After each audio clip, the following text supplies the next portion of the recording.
Hey, it's Brett, and this is Brett and Some Books. And today we are reading On the Frontline, Anarchists at Work, Workplace Strategy of the Anarchist Federation by the Anarchist Federation.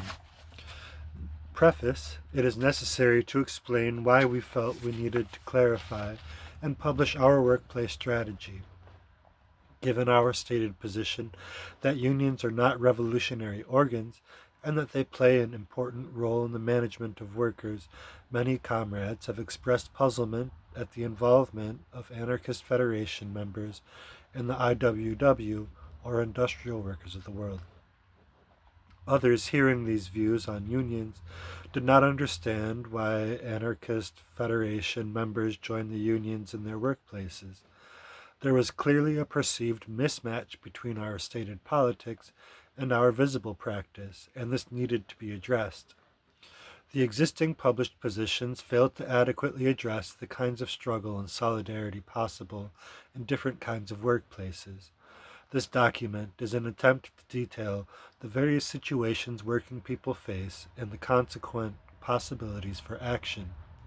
Our aim is the development of a culture of resistance among workers, and this workplace strategy details how we believe this is possible and the role of unions in this. In short, we hold that unions are not working class organs and play an important role in managing and containing workers and workers' struggles.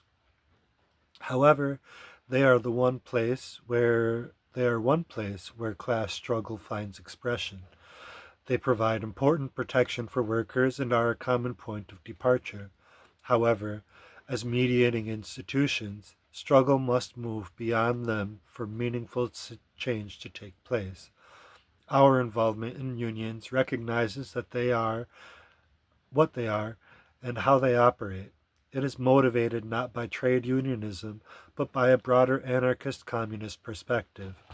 We seek the broadening and advancement of workers' struggles, not the advancement of the sectional interests of trade unions represent. In this sense, the trade unions are a site of struggle in their own right. Our current publications describe workplace resistance groups as the only form of workers' organizations consistent with anarchist communist politics. However, we felt that the formulation was vague and did not address the needs for workers to use unions and union recognition to defend themselves against sacking and victimization. Moreover, extra-union forms of organization and resistance are always contingent on the specific situation workers find themselves in, and in periods of low struggle they can be a less viable strategy of self-defense than the decision to form a union branch. This document describes the workplace resistant group as a tendency of self-organization and militancy which can take radically different forms as a result of different contexts, but remains the form of organization which takes on the bosses in both the workplace and in the union. It is a tendency towards self-organization, mutual aid, and direct action. The workplace resistance group can exist in non-unionized workplaces, but it is not described as an alternative to unionization. Rather, it is an important strategy in moving beyond trade union structures and towards workers taking full control of their struggles. Introduction. As the first of our aims and principles, says the Anarchist Federation, is an organization of revolutionary class struggle anarchists. We come together as class struggle militants to share experiences, spread activity, and develop the ideas of anarchist communism. We do not see our organization as the beginning or end of any future movement which will carry out the revolution. We are not the embryo of future workers' councils, not the seed of a revolutionary union, nor a blueprint of a future society. However, we're also more than a propaganda group. Our task is not to have the quote correct political position and simply wait for capitalism to fall, perhaps criticizing workers for their mistakes along the way, we recognize that class struggle is a process, a condition of life in our current society, which occurs in many different ways and in many different places. The inequalities that currently exist will not change until a movement of workers organizing themselves and setting their own agenda challenge them. This movement must break down the barriers of class society and recreate society on its own terms. This is the revolution. The development of a widespread culture of resistance among working class people is a necessary condition for this to take place. The culture develops through real experiences of people in their everyday lives. It is a grassroots movement that grows from the struggle to struggle, connecting and enlarging each fight that it touches. It educates, brings confidence, and strengthens links of solidarity within the class. It cannot be created from on high by any group, no matter how correct their line may be. The Anarchist Front or Anarchist Federation is part of a process. The ideas we try to spread and develop are not isolated theorizing. They are the lessons learned from the direct struggle of workers against capitalism. They grow out of the needs and necessities of working people and from their aspirations to liberty and equality. As conscious revolutionaries, we can, with good luck and good judgment, help to spread these confrontational ideas and tactics. We can build communication and friendship between isolated struggles. We can spread the lessons of defeats and victories from different history and tradition from which to draw not just lessons and tactics, but also inspiration and confidence, which are just as important. The way that we do this is by getting involved. We don't preach and expect people to listen, nor do we wish to build support for particular ideas or to attempt to institute a political program. We get stuck in and earned respect for ourselves and our ideas because we show that our ideas work in practice. Direct action gets the goods.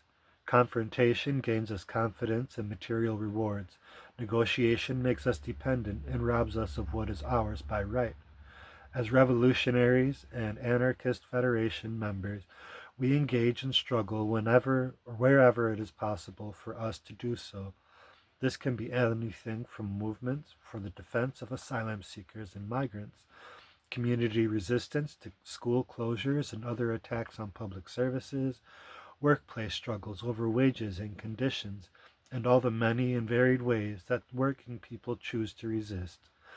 We hope that we bring to these struggles a set of ideas and tactics and a militancy that can strengthen them enormously. But this is not a one-way process. Whenever we engage in struggle, we enter into dialogue.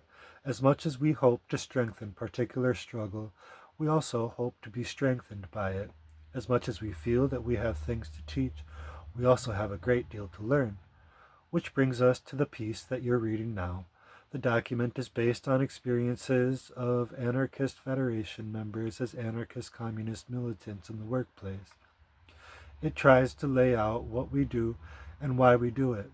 It tries to think out loud about what strategies might and might not work in the workplace and how we could put them into practice.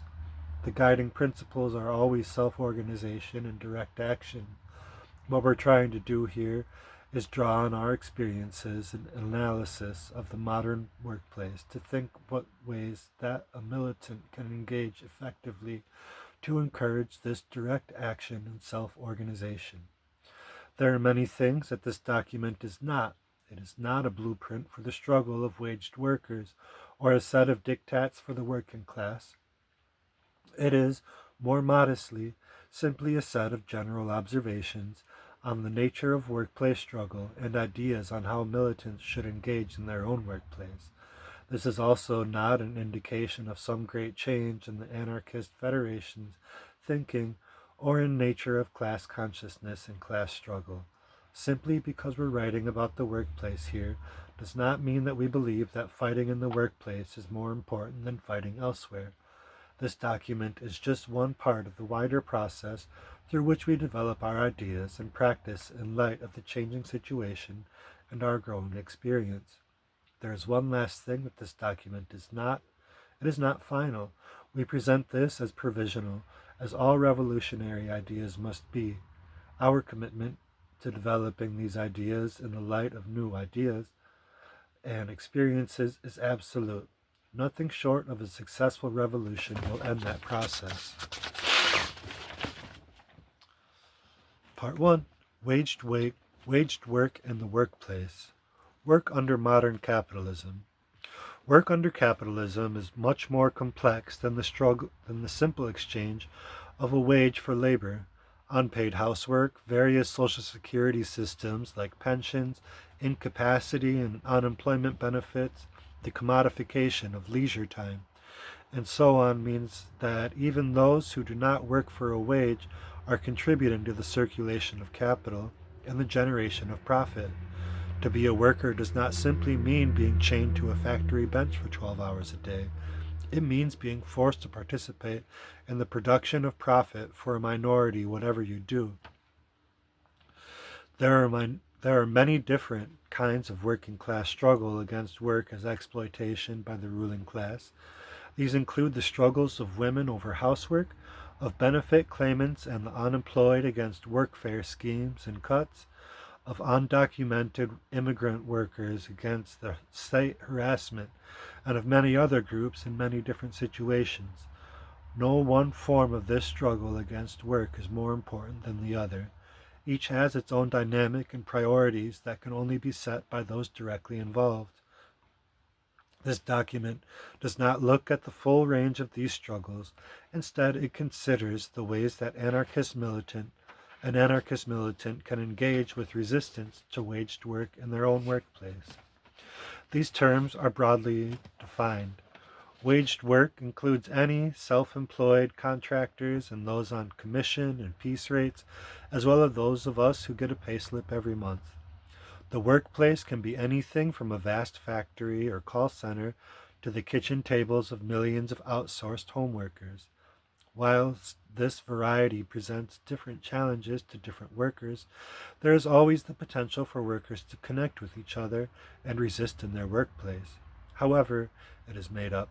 The same questions of how to organize arise, and the same risks of co-option by trade unionism are run. The Anarchist Federation encourages, wherever it can, direct action by wage workers against their bosses. It encourages workers to organize themselves without leaders or representatives. It encourages workers to control their own struggles and resist co-option into management structures. We do this because we believe that these forms of organization strengthen not just the particular workers involved, but the entire class through contributing to a broader culture of resistance. We believe that the best way that we can spread these ideas in the workplace is through our own example as militant workers. We hope that these ideas below can help waged workers in struggle do this more effectively. The forms of workplace struggle. Just as we define workplace and waged work broadly, we also take a broad view of what counts as struggle in the workplace and a workers' movement. Working people experience the exploitation, lack of control, and boredom of waged work every day. Because of this, they resist in whatever ways they can, from very formal rank and file movements within the trade unions to loose and informal groups of friends in a single workplace who support each other in small acts of theft and sabotage. We recognize this whole range of strategies as part of a workers' movement. These strategies, as diverse as they are, have two things in common. They push for immediate improvements in conditions and create a base for further action in the future. A small act of sabotage by a single worker slows down work for that day and provides an example of sabotage by two workers the next. The grassroots movement within the unions creates self-confidence and solidarity amongst its members today, and the potential for more militant action and greater autonomy for workers tomorrow. Some actions lean further in one direction than in another, but all contain both tendencies. From the examples above, it should be clear that we see the creation of links of solidarity between workers as an end in itself. The self-confidence and experience that people gain from collective organizing and action is a powerful force. This is an important factor in creating a broader culture of resistance. It is through this that fight back in the workplace spreads into other areas of life and vice versa. These things are taken together to mean that we see two immediate goals for any militant organization or action in the workplace. The first is the creation of private space, where workers can talk and organize together as equals, free from the interference of either management or bureaucratic trade union structures. Trade union. The second is the creation of sites of both public confrontation with management and, when necessary, with trade unions. Both of these are necessary in order for struggle to be successful and to grow. There is no single way of doing either of these things, just as there is no single set of strategies that make up the workers' movement. The forms of struggle that workers take up are dictated by the conditions of their particular workplace. What is possible and what is necessary are dictated by the particular problems of that particular workers face, and this cannot be prejudged by anyone outside the situation. However, it is possible to suggest the broader outlines of what an individual militant or small group of militants can do in different kinds of workplace and workers' organizations. To that end, we discuss three broad areas of struggle against wage work in which AF members are involved now: the unionized workplace, the non-unionized workplace, and the trade unions themselves, both mainstream unions and syndicalist-type unions such as the IWW. Section 2, Mainstream Unions and the Unionized Workplace. Trade unions, class struggle, and management. Trade unions, by their very nature, cannot become vehicles for revolutionary transformation of society. Unions have to be accepted by capitalism in order to function, and so cannot play a part in its overthrow. Trade unions divide the working class between the employed and the unemployed, trade and craft, skilled and unskilled. Unions have to be able to control their membership in order to make deals with management, and must police unofficial action in order to avoid legal liability. Through negotiation, they aim to achieve a fairer form of exploitation of the workforce. The interest of leaders and representatives will always be different from ours. The full range of strategies and formal and informal organizations that make up the workers' movement can never be fully represented by or organized within the trade unions. Because of this, the trade unions will actively resist the parts of the movement that they cannot control. Any revolutionary tendency in the workplace will come into conflict with the trade unions and must be prepared for this. However, we do not argue for people to leave unions until they are made irrelevant by the revolutionary event. We also do not believe that workers' organization can bypass the questions of trade unions altogether. The union is a common point of departure for many workers, where more militant workers can meet each other and begin to organize. It also provides the current climate important material advantages that workers simply cannot afford to ignore. Example given: better pay and conditions, better health and safety, some legal protection for industrial action, and so on. This contradiction between the union's role in disciplining and controlling workers and the material advantages and opportunities to organize that it brings cannot be wished away. Any militant in the workplace must find ways of working around these problems and find ways of using the opportunities and protections unions offer without being co-opted and controlled by union structures. AF members in the unionized workplace. The AF as a whole will always support workers struggling for improvements in their pay and the conditions or to defend themselves against management, except where these struggles are at the expense of other sections of the working class. For example, the struggles to expel immigrants or women from a particular sector may be about improving pay and conditions for the white male majority, but they do so by dividing and attacking sections of the working class.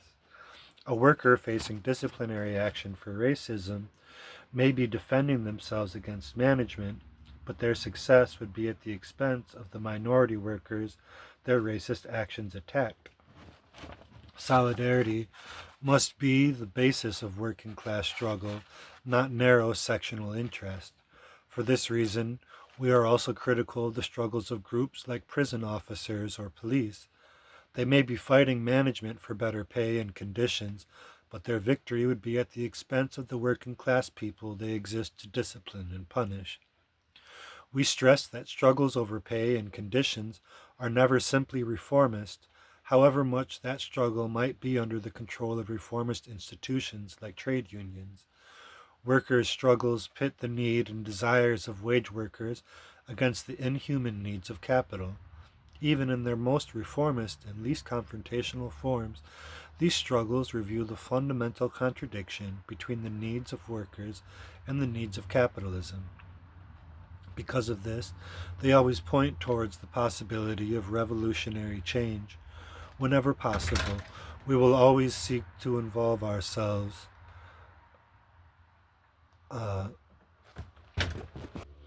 Because of this, they always point toward the possibility of revolutionary change.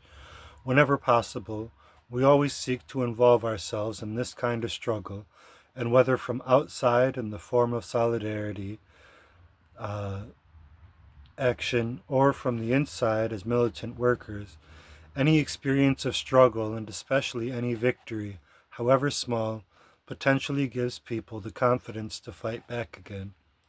However, for any success to be lasting and for any new confidence to find expression, especially revolutionary expression, workers in struggle must move past the agenda set by management and the trade unions and start to ask their own questions. This will mean fighting not just over pay, working hours, and so on, but over control of the workplace. Management will rarely negotiate on these issues. Trade unions will almost always resist fighting on this ground. Indeed, the unions will often seek to channel this kind of anger and struggle into a more conventional pay dispute. For progress to be possible, workers need to be in control of their own struggles. They must control their own meetings without interference from management or the unions. They must choose their own confrontations and their own tactics. Any engagement with trade union structures must have this in mind. The goal is not a strong union branch, a successful rank and file movement, or this kind of thing, although all of these things may in some cases move us towards the real goal. The goal is for workers to organize themselves, to resist management, and to be able to take direct action of their choosing to achieve this. In an already unionized workplace, the trade union provides a number of potential opportunities to further this goal. Membership of the union gives some protection for public confrontations with management, for open organizing and criticism. Workplace union meetings potentially open private space where to meet other militant workers and work together away from the eyes of management. They also provide a chance to argue for militant struggle that is directly controlled by those taking part and which goes beyond the confines of the unions involved. Sometimes, to realize these possibilities, it may be necessary to engage more directly with trade union structures. AF members sometimes take positions as reps or shop stewards, but only where they feel that this advances the class struggle. We realize that holding a rep or shop steward position can put a revolutionary workplace militant in a contradictory position. You get access to information you may otherwise not get, and are able to call meetings and openly produce material that would otherwise not be possible. However, you are also expected to take part in disciplinary procedures, to negotiate with management, and to stick to the union party line. These contradictions can sometimes be overcome or worked around by a militant rep, At other times, militancy and a rep position are incompatible. This is a judgment that individual members have to make in particular circumstances with the support of the organization. Members who act as representatives should always be aware of this. AF members do not take up paid leadership positions within unions, nor do they stand for election as union executive officers. To do so is to cross a clear line into the management and mediation of the working class and out of the real spaces of class struggle. Rank and file initiatives can often strengthen the working class in the battle for anarchist communism. However, they are also often dragged into futile attempts to reform bureaucratic structures. The AF looks at these initiatives on a case by case basis, where they believe a rank and file initiative can advance the class struggle. AF members will take an active part in it. They should at all times, however, argue that struggles be directly controlled by those taking part. We always argue against seeing the rank and file initiative as an end in itself or as an attempt to reform or take over the union. We reject what can be called rank and fileism in favor of seeing rank and file initiatives as one opportunity amongst others to broaden, strengthen, or intensify workers' struggles. Our aim is to always widen struggles. Revolution, the making of a better world through the struggle of the working class, can only come from the broadening of struggle across the lines of workplace, union membership, and lack thereof. Therefore, AF members involved in the union action should always be looking to involve co-workers from outside the union or in different unions. Likewise, they should be building bridges with other workers and with the struggles of the unemployed. Part 3. Syndicalist and grassroots unions. Syndicalist type unions run the same risks as ordinary unions. Like other permanent organizations of the working class, they often can be co-opted into helping manage capitalism rather than fight it. They have certain legal obligations to keep their membership in line or face sanctions. For instance, in channeling wildcat action into the legal structures of negotiation or industrial action. However, syndicalist type unions are more likely to remain under the control of their membership. This means that they are less likely to do the kind of deals with bosses that have turned their other union bureaucracies into a part of the management of capitalism. Where they judge that syndicalist type unions remain under the control of their leadership, AF members should take an active part in these unions. We do not want to get in these unions because we believe that they are a straightforward road to revolution. We do not believe it is possible to recreate mass industrial organizations like the CNT and the IWW of the past, although we recognize much that is of value in this tradition. The nature of work in modern capitalism has changed, and the conditions that allowed revolutionary potential in this form of organization to flower are long since past. We see these syndicalist type unions in their modern forms as fighting organizations of the working class. They are not, in their current forms, the same as mainstream trade unions, although they could become so. We believe that it is possible for these organizations to achieve significant gains through direct action and self-organization, which is not possible for mainstream unions without significant rebellions within their ranks that go beyond union structures. We believe that they can contribute in this way to the culture of resistance so desperately needed. We are also, however, aware of the risks that these organizations run. They are vulnerable to co-option by capital through any negotiating role they take up.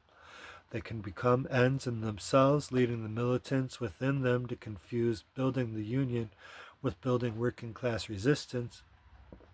As such, AF members who get involved should always seek to maintain militancy and struggle against attempts to co-opt these unions.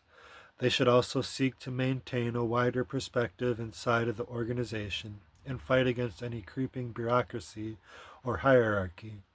At the moment, grassroots self-managed industrial unions like the IWW provide opportunities to spread militant struggle from workplace to workplace, strengthen the struggle within the workplace, and coordinate solidarity action. Where they judge that these opportunities still exist, AF members are encouraged to join them. However, with regard to syndicalist and self-managed industrial unions, judgments need to be constantly made and remade in the light of the real experience of workers involved. Section 4. The non-unionized workplace. Building confidence and solidarity in the non-unionized workplace. Our goals in a non-unionized workplace are the same as any other workplace. We encourage workers to organize themselves and to take direct action. To enable this, we try to create two things: private spaces in which workers can communicate as equals without interference from bosses or bureaucrats, and public confrontations with management through which workers can begin to make concrete gains and gain confidence in their collective strength. This is more difficult in a non-unionized workplace. There are no legal protections for action, and no pre-existing spaces could be used to meet and organize. More than this, people working in non-unionized workplaces are more likely to be on short-term contracts or working without contracts at all. This increases the risk of being seen as a militant, and it makes it much easier for management to simply sack people they see as a threat. Seeing attempts at organization crushed and militants sacked is a sure way to demoralize workers and stop any potential struggle before it even starts. People trying to organize in this situation need to be careful about the risks they take. There are, however, some simple steps that can be taken to increase feelings of solidarity amongst workers and to win small victories against management. Most workplaces have procedures and regulations that are routinely broken or abused by management. There are many ways to insist upon your existing rights collectively without risking an all-out confrontation that you will lose. Small victories of this kind can increase confidence and create links between workers that can be used to build up to more significant confrontations.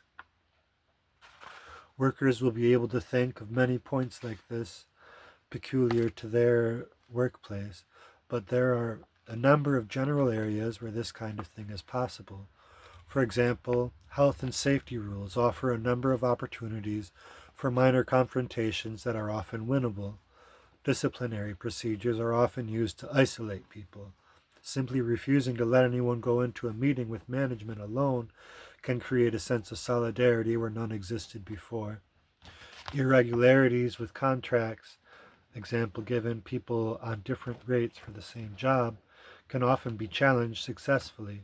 These are small examples, and many others are possible. These small confrontations should be coupled with meetings between workers wherever possible. Initially, these will have to be on the basis of trust and will probably consist of only the most militant workers working outside the workplace. However, with luck, these should expand to include a significant minority or even a majority of workers in the workplace consciously looking to organize themselves to improve their conditions. Escalating confrontation and the recognition struggle. Sooner or later, usually sooner, workers organizing to improve their conditions face the question of how to move from minor disputes to a full confrontation with management. This means answering the question of how to take their organization public. This is also unlikely to be a process that workers start themselves. As more workers feel empowered to stand up for themselves, confrontation with management will escalate almost automatically. Management will start fighting back, attempting to break any organization against them. This is not to imply that more spontaneous confrontations are not possible, or that only the self-conscious organization of militants can lead to struggle in the workplace.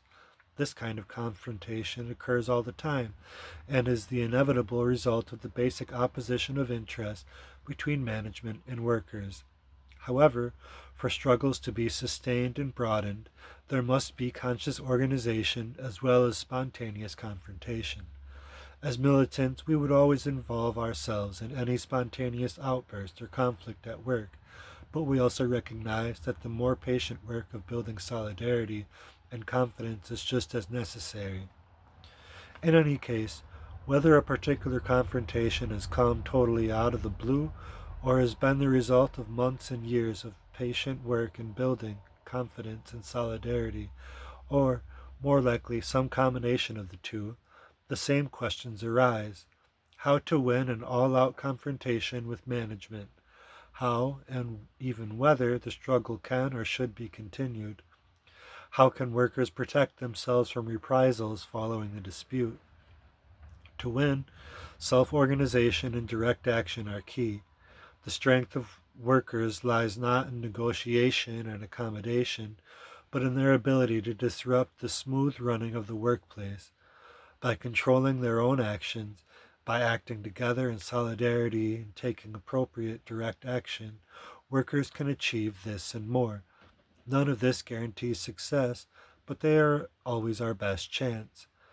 The two other questions are more difficult to answer, and the answers will differ from situation to situation and workplace to workplace. In some cases, a decisive victory can be won on the particular issue by a short and sharp confrontation, particularly in the case of things like spontaneous occupations in response to cuts or closures, or wildcats over particular management abuses. There may be no logic in trying to forge a more permanent organization on the basis of this one confrontation. This may also be true in workplaces with very high staff turnover. In these cases, workers need to decide amongst themselves to demobilize, and it should always be borne in mind that further action may be needed to protect ringleaders from victimization. In many other cases, however, in order to continue the struggle or simply to offer protection against management reprisals, a more formal, publicly acknowledged workers' organization is needed. The form of this kind of organization is dictated by the situation of the particular workplace and the state of class struggle in society as a whole. However, outside of situations of generalized struggle, this is almost always going to mean creating a union branch of some kind. There are occasional exceptions of workers' organizations that are able to go public without taking this formal legal step. For instance, recent examples include McDonald's workers' resistance and dispatch riders in London in the early 1990s. However, these examples are often short-lived and depend on conditions peculiar to that workplace. More usually, the legal protections of unionization is the most practical way forward. Workers in this situation face danger from two directions. Management will resist any challenge to their authority. A recognition struggle sees a real risk of people losing work, ending up on blacklists, and so on. Trade unions, however, will always make their own bid for power. They will attempt to control workers' struggles and co-opt the work of militants on the ground for its own ends. When management is unable to crush workers' resistance, trade unions' involvement in negotiation risk destroying any solidarity built up by workers and giving management a new tool of control, the union itself. To deal with this situation, the principles of self-organization and direct action are key. If workers are honest and democratic amongst themselves and are prepared to take direct action in solidarity when any one of them is attacked, then it should be possible to both maintain independence from the union and resist management. This means practically that meetings of all workers involved become necessary, meetings which need to be run on directly democratic principles. Management attacks can take many forms: sacking militants either singly or wholesale, victimization on the job, intimidation of less militant workers, and so on. Pretty much anything up to and including physical attacks and police involvement is possible depending on the situation. However, management attacks on organization disrupt the workplace in themselves. If workers' responses to these attacks escalate this disruption, then management will seek to normalize the situation as quickly as possible, and bear in mind that management often pretend that they know more than they do. Collectively putting up a knowledgeable and combative front can spook them into making snap concessions. The response to management then should be to cause as much disruption as is possible without giving it the excuse it needs to move to a large-scale sackings. Intimidation and victimization of the job should be challenged when it happens and through legal channels if there exist. Any sackings should be met with whatever direct action is possible. Example given: work to rules, go slows, even wildcat strike action, if this will not be used and as an excuse for more sackings. More likely in a skilled workplaces where scabs are harder to come by, but this will depend on the situation. Sabotage can be particularly useful here if you can get away with it. The risks of this have to be weighed very carefully. It is here that organizations outside the workplace have a big impact. Management only rely on isolating and intimidating their workforce. If workers in struggle can demonstrate that they have support networks of their own, then management loses an important source of self-confidence. Pickets and phone, email blockades are obvious tactics used with great success by the IWW recently. Indeed, it is this kind of situation that syndicalist-type unions are at their most useful. Mainstream unions are very unlikely to offer this kind of visible, direct support. Negotiation, the union, and avoiding co-option. At some point in this process of escalation, management will start negotiations. Their goal will be to end disruption in the workplace and to try and ensure that this never happens again. They will be looking for certainty, for a recognizable body that they can deal with, and for ways of managing worker dissatisfaction before it reaches the point of confrontation.